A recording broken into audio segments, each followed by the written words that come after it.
आप सभी का हमारे YouTube channel internet study club में स्वागत है। आप अगर इस चैनल पर नए हैं तो YouTube channel internet study club को सब्सक्राइब कीजिए, बेल आइकन दबाइए ताकि जो भी वीडियो बनाए वो आप तक सबसे पहले पहुंचे। और आज नई शिक्षा नीति 2020 से संबंधित महत्वपूर्ण प्रश्नोत्तरी आप लोगों के सामने लेकर के आए हैं। तो आइए प्रश्नों की तरफ चलते हैं। पहला प्रश्न है, मानव संसाधन विकास मंत्री रमेश पोखरियाल निशंक के द्वारा नई शिक्षा नीति की घोषणा कब की गई? तो इसका सही जवाब है 29 जुलाई 2020 ईस्वी को।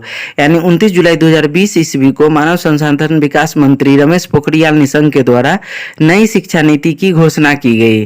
अगला प्रश्न है, राष्ट्रीय शिक्षा नीति 2020 का मसौदा किसकी अध्यक्षता में तैयार किया गया? तो इसका सही जवाब है इसरो के प्रमुख के कस्तूरी रंगन की अध्यक्षता में ये राष्ट्रीय शिक्षा नीति 2020 का मसौदा तैयार किया गया। अगला प्रश्न है, राष्ट्रीय शिक्षा नीति 2020 का मसौदा कब बनकर तैयार हुआ? तो इसका सही जवाब है मई 2019 ईस्वी को। यानी राष्ट्रीय शिक्षा नीति 2020 का जो मसौदा है वह मई 2019 ईस्वी में बनकर तैयार हो गया था। अगला प्रश्न है, भारत में पहली शिक्षा नीति कब आई थी? तो इसका सही जवाब 1968 ईस्वी में।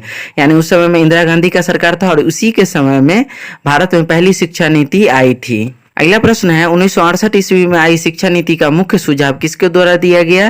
तो इसका सही जवाब है कोठारी आयोग के द्वारा। यानी जो पहली शिक्षा नीति जो कि 1968 में आई थी उसका मुख्य सुझाव जो है वह कोठारी आयोग के द्वारा दिया गया था।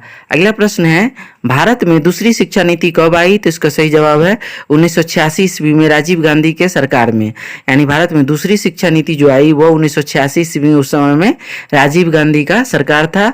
अगला प्रश्न है, दूसरी शिक्षा नीति 1986 कौन से मॉडल पर आधारित थी?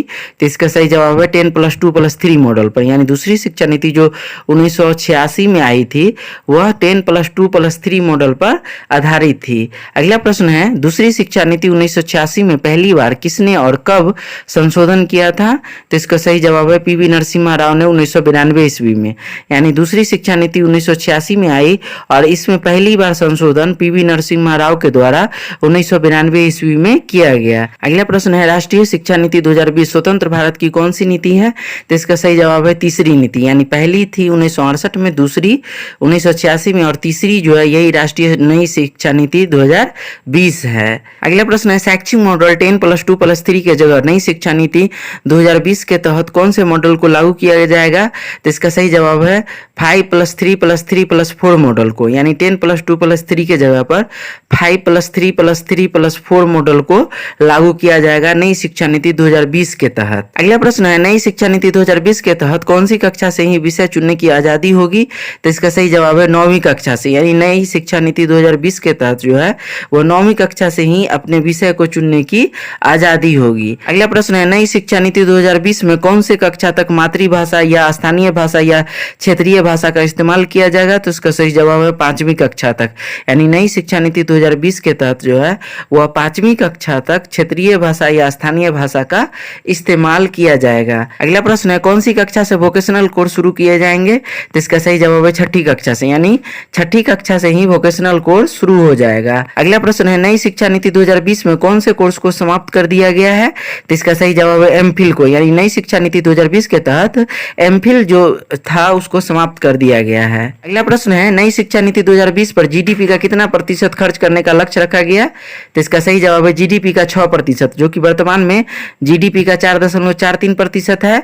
और इसमें नई शिक्षा नीति 2020 के तहत जीडीपी का 6% शिक्षा के क्षेत्र में खर्च करने का लक्ष्य रखा गया है। अगला प्रश्न है, नई शिक्षा नीति 2020 के तहत 2030 तक कितना प्रतिशत GER ग्रोस इनरोलमेंट रेशियो के साथ माध्यमिक स्तर पर एजुकेशन फॉर ऑल का लक्ष्य रखा गया है? तो इसका सही जवाब 100%। यानी 100% जो है वो नई शिक्षा नीति 2020 के तहत 2030 तक का जो GER है यानी ग्रॉस इनरोलमेंट रेशियो उसको 100% तक माध्यमिक स्तर पर एजुकेशन फॉर ऑल का लक्ष्य रखा गया है। अगला प्रश्न है, उच्च कक्षा में GER यानी ग्रॉस इनरोलमेंट रेशियो को 2035 तक कितना प्रतिशत करने का लक्ष्य रखा गया है? तो इसका सही जवाब है 50%। यानी उच्च कक्षा में GER जो है ग्रॉस इनरोलमेंट रेशियो को 2035 तक 50% करने का लक्ष्य रखा गया है। अगला प्रश्न है, छात्रों के प्रगति के मूल्यांकन के लिए मानक निर्धारक निकाय के रूप में किसकी स्थापना की जाएगी? तो इसका सही जवाब है परख नामक नई राष्ट्रीय आकलन केंद्र का। यानी ये जो परख नामक नए राष्ट्रीय आकलन केंद्र है और इसी के द्वारा छात्रों के प्रगति का मूल्यांकन किया जाएगा। अगला प्रश्न है यूजीएफ एआईसीटीसी एनसीटीई को हटाकर किसका निर्माण किया जाएगा नई शिक्षा नीति 2020 के तहत? तो इसका सही जवाब है higher education commission of India, यानी higher education commission of India का निर्माण यूजीएफ एआईसीटीसी एनसीटीई को हटाकर किया जाएगा और ये नई शिक्षा नीति 2020 के अंतर्गत किया जाएगा। अगला प्रश्न है नई शिक्षा नीति 2020 लागू करने वाला प्रथम राज्य कौन है? तो इसका सही जवाब है हिमाचल प्रदेश, यानी नई शिक्षा नीति 2020 को लागू करने वाला प्रथम राज्य कौन है? तो हिमाचल प्रदेश है। तो ये 20 प्रश्न जो कि आपको नई शिक्षा नीति 2020 से संबंधित था, जो कि आज के सभी प्रतियोगिता परीक्षा में निश्चित रूप से पूछे जाते हैं, उसका एक टॉप कलेक्शन आप लोगों के सामने लेकर के आए थे। फिर से कहना चाहेंगे कि YouTube channel internet study club को सब्सक्राइब कीजिए, बेल आइकन दबाइए ताकि जो भी वीडियो बना वो आप तक सबसे पहले पहुंचे। Thanks for watching.